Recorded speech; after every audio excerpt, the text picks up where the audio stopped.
Welcome back to the Simple and Smart SEO show and Follow Through Fridays. Woo! This week has been crazy. In the midst of launching our founders group for the SEO squad, I've also been juggling client work, some interviews. What else? Oh, fulfilling orders from a Shopify store.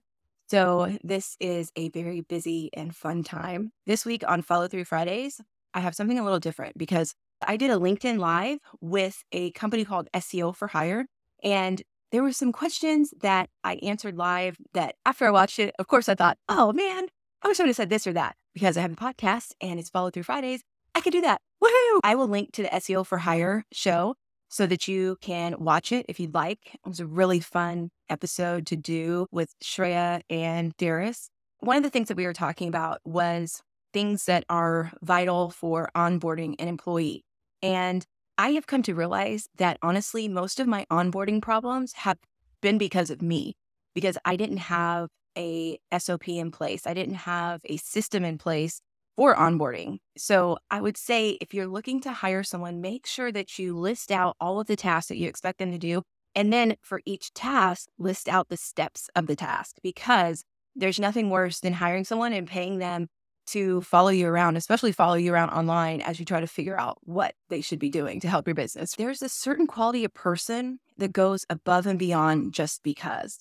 No matter what the days, no matter, what's going on in their job, this job may not be their dream job. They just bring a dynamic quality to work with them. They look happy to help. They do the best job that they can to help you with the problem that you have. And that's what I would want in an employee. I bring an intensity to everything I do. So I'm looking for that quality and I'm looking for that same spark. And you see it when you go into a store and everybody hates their job. And then there's the one that sparkles. They're kind, they're efficient, they're hardworking. And so if you find a person like that on your team, you build them up, right? And then another thing that I would want to look for and talk about is if you've got a culture of people that have bought in. This reminds me of the volleyball team that I coach. If you've got a culture that people buy into, then you've also laid out the ground rules. So the expectations are clear.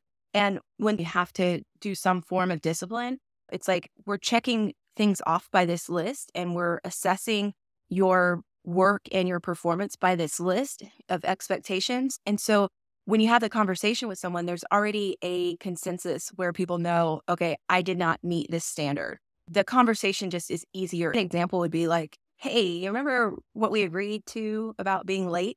That you wouldn't be late. We had this conversation when you were hired, and this is the expectation. We need you to meet it. And then if they don't meet it, then that you should also know what happens next.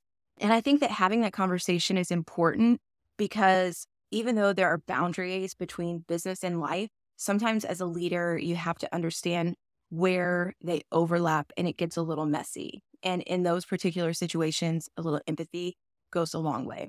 And one of the best pieces of advice that I heard on our podcast was that you have to give people the dignity of their own choices. And so as a leader, I think that's really important because we've been there, done that. And so we want to solve problems for everybody else. I think it's like that with parenting too. If you see your kid making choices that are not going to have the best outcome for them, we want to solve it for them. We want to do their homework problem for them or whatever. But sometimes we have to allow them the dignity of their own choices so that they can also have the dignity of their own consequences. So we got to give people room to breathe and grow. If they're on our team, we've got to trust them. We've got to have things in place so that we can check in with them and then maybe even buddy them up, because especially in this world of virtual working, if you have more than 2 employees, then you can buddy them up so that they always have somebody they feel connected to. And I think that discouragement grows in isolation.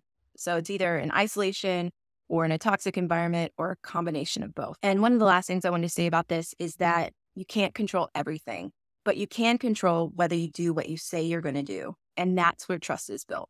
And I think one of the things that has helped me as a leader is my experience in teaching and coaching, because when you're a teacher, you learn very quickly that you have to build relationships with those that you teach. If there's no relationship there, there's no learning there. So taking time as a leader, getting to know people beyond just like the job that they do for you is so critical. And I believe that empathy above all else is the most important quality of a great leader, and that commitment to a standard, because people are going to match your energy or at least strive towards it. And not every day will be perfect. Not every day is going to be 100% energy, But if you're committed, passionate, consistent, and empathetic, those are the qualities of a great leader. And that consistency is going to make up for the days where maybe you're off. But because you're so consistent on every other day, your team knows what to expect from you. Another thing is remember the wins.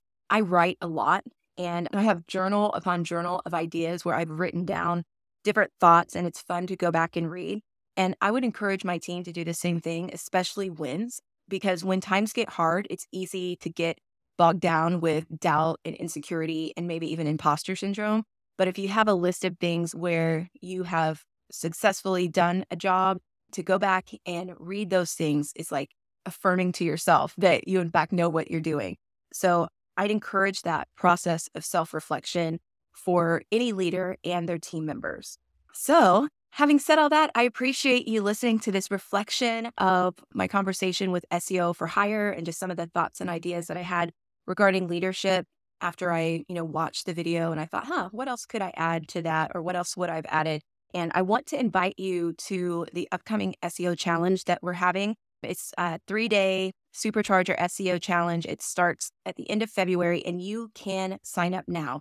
You just have to go to 3daychallenge.com/SEO, and 3 is written out THREE. So that's 3daychallenge.com/SEO. And if you haven't left a review for the podcast, would you do that for me? And even if it's just a simple rating, that's perfect too. And I'll see you next time for another awesome episode of the Simple and Smart SEO Show podcast. And remember, keep moving forward. Every day is a new day to get a win.